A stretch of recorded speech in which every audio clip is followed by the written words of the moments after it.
விஜய் கட்சி ஆரம்பிக்கிறார்ல, எனக்கு திமுகவும் தான் போட்டிங்கிறார். கட்சி ஆரம்பித்து 6 மாதம் ஆகல, இன்னும் 2 படம் தான் ரிலீஸ் பண்ணியிருக்காரு. செயற்குழுன்னு ஒரு படம், விக்கிரவாண்டியில் ஒரு படம் ரிலீஸ் பண்ணியிருக்காரு.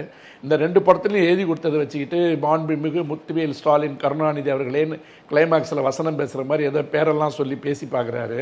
சின்ன பிள்ளை வளரட்டும்.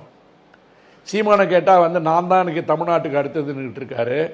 அதிமுக என்ன பண்ணணும்னு கேட்டிங்கன்னா, தன் பலம் அறியாமல், தன் சுயமரியாதை என்னவென்று உணராமல், வேறு சில காரணங்களுக்காக, வேலுமணி போன்றவர்களுடைய குழப்பத்தின் காரணமாக, தங்கமணி போன்றவர்களுடைய அமைதியின் காரணமாக, பழம்பெரும் தலைவர்களுடைய மௌனத்தின் காரணமாக, எடப்பாடி பழனிசாமி என்கின்ற தனி மனிதன் ஆடுகின்ற ஆட்டத்தின் விளைவாக இன்றைக்கு ஒட்டுமொத்த கட்சியும் அடகு வைக்கப்பட்டிருந்த நிலையை மாறி அழிக்கப்பட்டு விட்டது.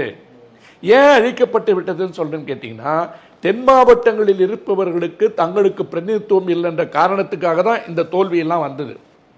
அவங்க பேசுறதுல ஒரு நியாயம் இருக்கு. பாரதிய ஜனதாவோட ஒருவேளை கூட்டணி இருந்திருந்தா பாராளுமன்றத்தில் சில சீட்டு வந்திருக்கின்றது உண்மை.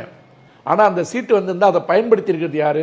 இன்னைக்கு 294 சீட்டு வச்சுக்கிட்டு மெஜாரிட்டி இல்லாத நேரத்திலே வக்ஃப் சட்டம் மாதிரிலாம் இருக்கிறதெல்லாம் ராத்திரியோட கொண்டு நிறைவேற்றுறாங்க. அப்போ அறுதி பெரும்பான்மை இருந்துன்னு வச்சிங்களா, அவங்க நினைக்கிற எல்லா சட்டத்தையும் சமஸ்கிருத பேரில் இந்தி வழியாக கொண்டு வந்துருவான்.